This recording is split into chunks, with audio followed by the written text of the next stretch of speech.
사무엘이 이제 늙고 이제 병들어 죽게 되고, 그리고 그의 아들들도 사무엘을 따라서 바르게 이스라엘 나라를 다스리는 것을 보지 못하게 될 때에 이스라엘 백성들은 사무엘에게 나와서 자기들에게도 왕을 세워달라고 부탁을 합니다. 그때 사무엘은 이스라엘 백성들의 이러한 요구를 이제 싫어했습니다. 왜냐하면 그것은 바로 하나님의 왕되심을 그들이 싫어해서 하나님 대신에 다른 사람을 그들의 왕으로 세우고자 하는 그들의 속마음을 알고 있었기 때문에 그렇습니다. 또한 하나님께서도 이스라엘 백성들의 이러한 왕을 세워달라고 하는 간청을 듣고 하나님께서 마음에 노여움을 품으셨습니다. 그리고 그 백성들이 다른 것들이 아니라, 사무엘이 아니라 바로 내가 이스라엘 백성의 왕됨을 그 백성들이 원치 않기 때문이다, 이렇게 말씀하시고 그들의 소원을 들어주셨습니다. 그리고 그 소원의 결과로 하나님께서는 이제 이 베냐민 지파의 가장 작은 베냐민 지파의 사울이라고 하는 청년을 세워서 그로 하여금 이스라엘의 초대 왕이 되게 하셨습니다. 그리고 하나님께서 이스라엘 백성들 가운데 이 왕을 세우시면서 여러 가지 왕직에 대한 교훈과 함께 경고도 주셨는데, 이 왕이 그 백성들을 위해서 왕으로 군림하고, 그러면서 이스라엘의 백성들과 이 왕은 하나님의 말씀을 따라서 이 이스라엘의 모든 일들을 감당하여야 할 것이라고 말씀했습니다. 그러면서 만일 왕과 이스라엘 백성들이 하나님의 말씀을 지키지 않고 불순종한다면 그것에 대해서 하나님께서 또한 벌을 내리실 것이라는 것에 대해서도 말씀해 주셨습니다. 그리고 이제 우리가 오늘 이 본문은 하나님께서 이제 이 이스라엘 백성들로 하여금 아말렉을 진멸하라고 하는 이런 명령을 내리신 가운데 있습니다. 17절 말씀에 보면 사무엘이 이제 이 사울 왕을 불러놓고 책망을 합니다. 왕이 스스로 작게 여길 그때에 이스라엘 지파의 머리가 되지 아니하셨나이까. 과연 하나님께서 가장 미말에 처해 있었던 이 사울을 세워서 이스라엘 왕으로 세우셨고, 그로 하여금 여러 가지 하나님의 귀한 일들을 감당하게 하셨는데, 이제 이 사울 왕은 이 아말렉 왕을 도리어 끌고 오고, 그리고 하나님의 말씀 그대로 모든 일들을 수행하지 않고 이제 도리어 이 아말렉 왕을 산채로 데려와서 사무엘 앞에 변명을 하기 시작합니다. 우리가 17절 말씀을 보면 사무엘은 사울 왕을 이렇게 말합니다. 왕이 스스로 작게 여길 그때에 이스라엘 지파의 머리로 하나님께서 세우셨습니다.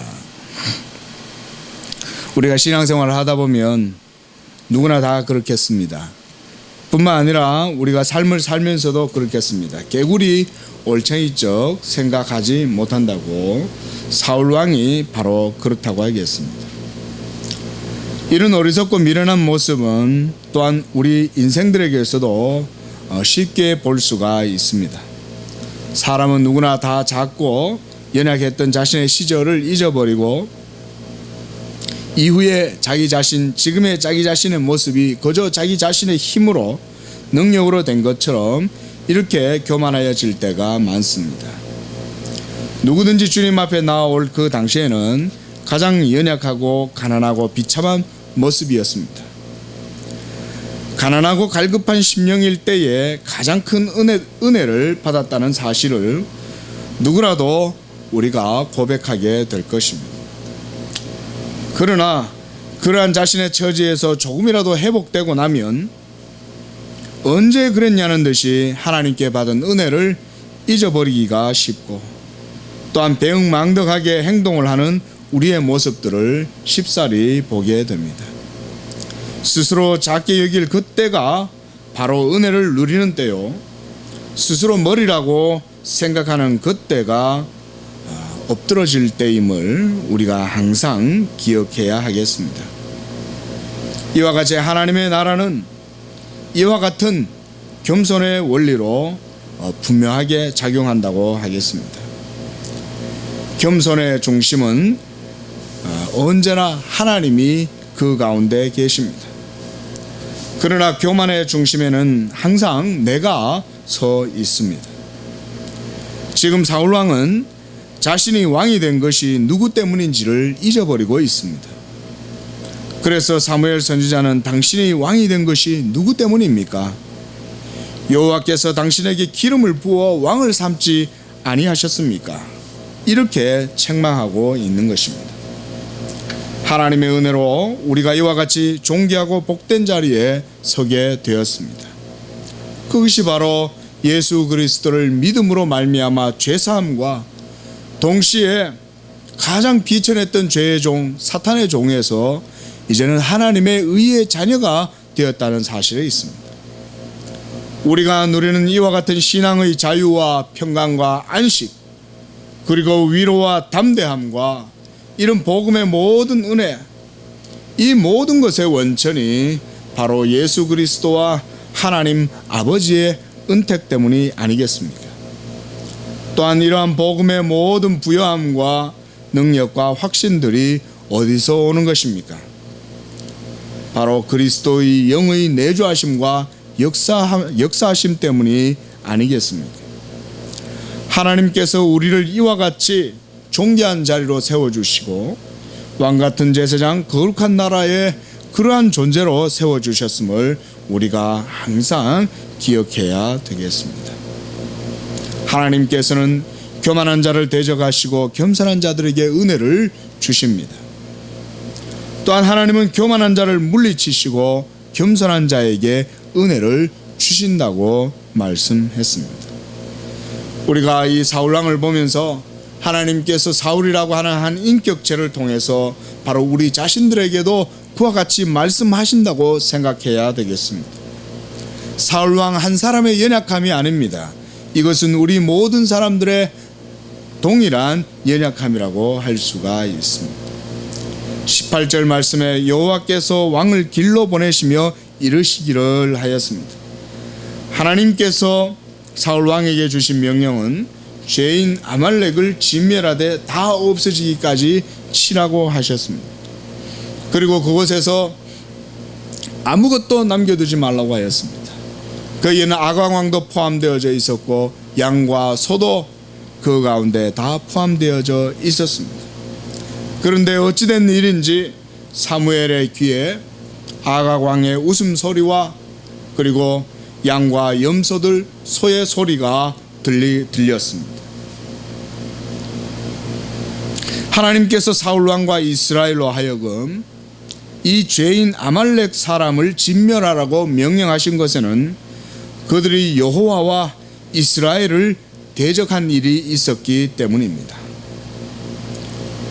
이것은 사무엘상 15장 2절 말씀에 잘 나타나 있습니다.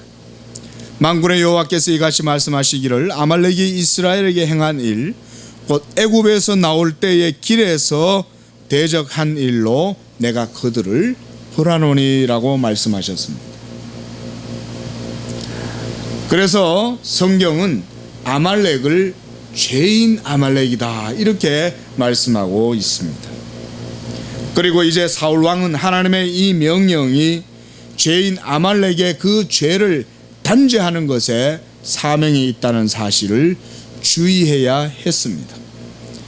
그럼에도 불구하고 사울 왕은 하나님의 이 명령에 대해서 주의를 기울이지 않았습니다. 우리가 본문 말씀을 자세하게 살펴보면 사울 왕이 얼마나 교만하게 하나님의 명령을 업신여기고 하나님의 정의를 수행하는 데 마음을 두지 못했는지를 보게 됩니다. 사울 왕이 이와 같이 하나님의 계명을 주의하지 않고 그대로 준행하지 못했던 이유는 어디에 있겠습니까? 그것은 바로 그가 하나님을 사랑하는 마음이 없었기 때문입니다.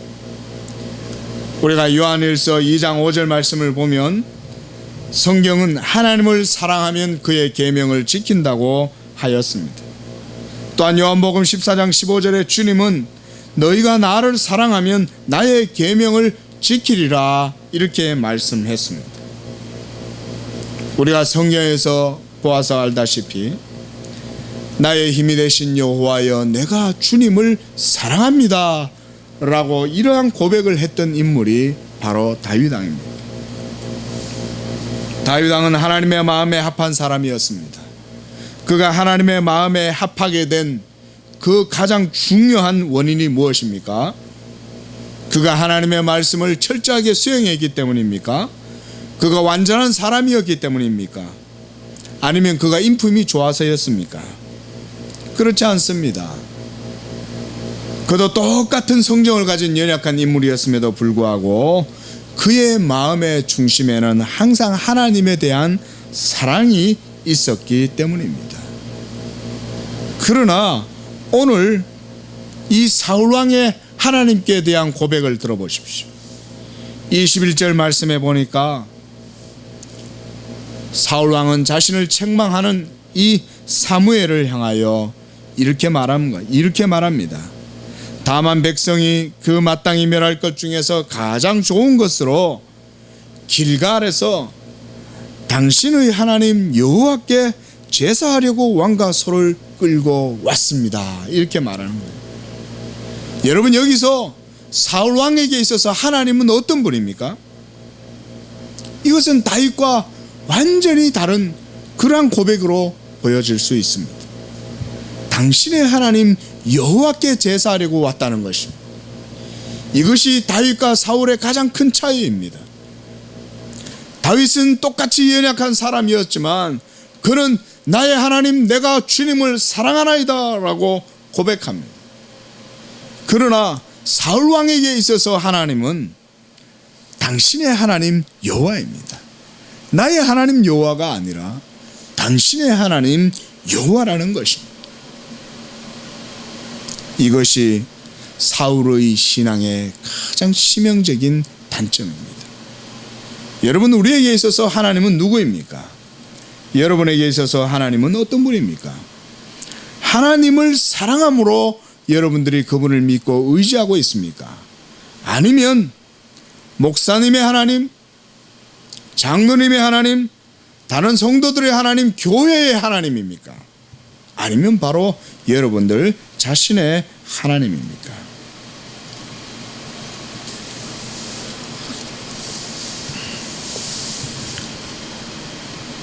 여러분, 하나님의 말씀을 행하는 것에는 다른 것이 있지 않습니다. 오직 하나님 그분을 사랑하면 그 마음이 있으면 그의 계명을 지킵니다. 마치 사랑하는 선난 섬녀들이 그리고 아내와 남편이 그 아내를 사랑하면 그 남편을 사랑하면 그의 말을 듣는 것 같이 아내가 남편을 사랑하고 경외함으로 그 남편의 말을 청종하는 것 같이 그와 같은 원리가 바로 하나님과 성도의 관계입니다.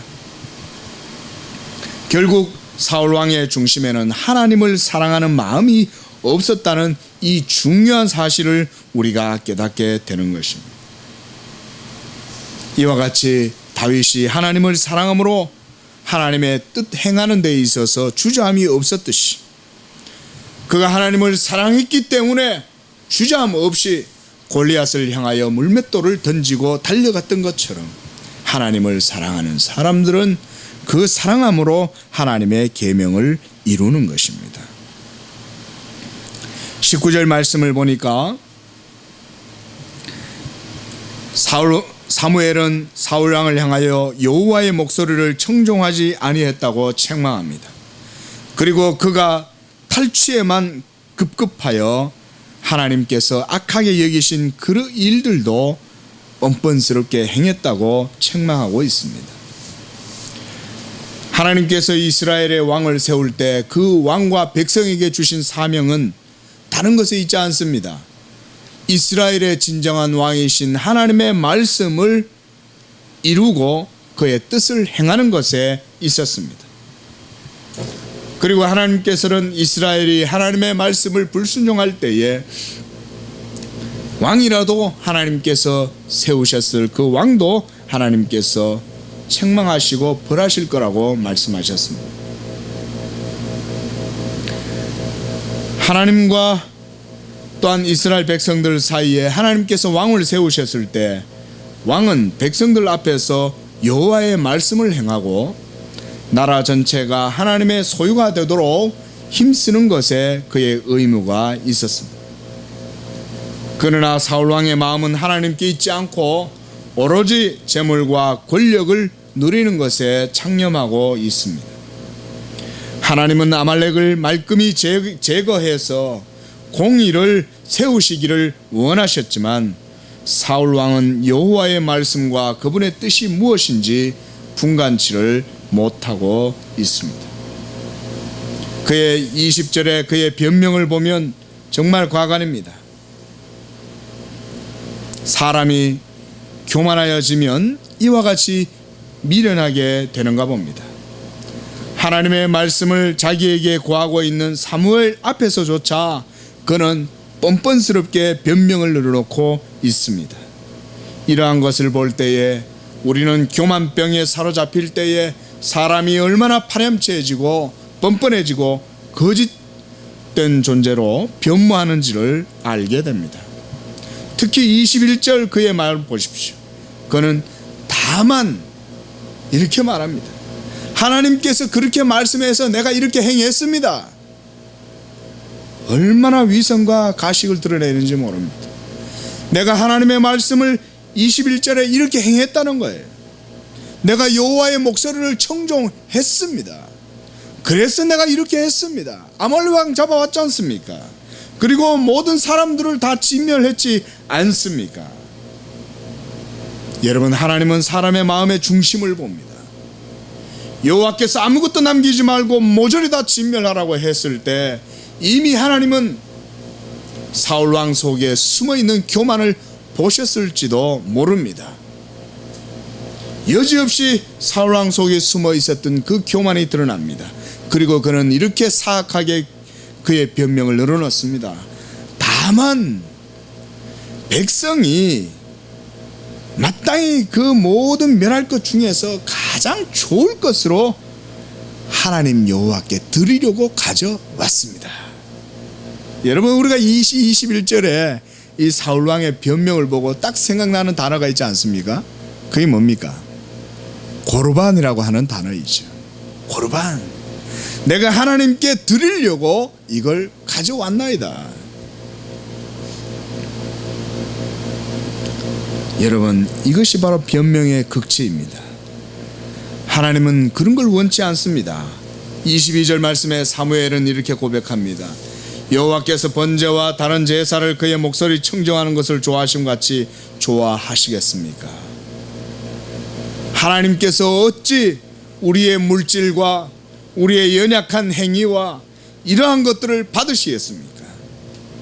그 모든 것들 가운데 오로지 하나님의 자비와 선하심과 은혜, 의로우심만을 우리가 의지하고 믿음으로 행할 때에 하나님께서 우리의 믿음의 행위를 받으신다는 사실을 우리가 항상 기억해야 합니다. 우리가 무슨 신앙의 좋은 행위들을 했다고 해서 그 행위 자체가 하나님을 기쁘시게 한다고 생각해서는 안 됩니다.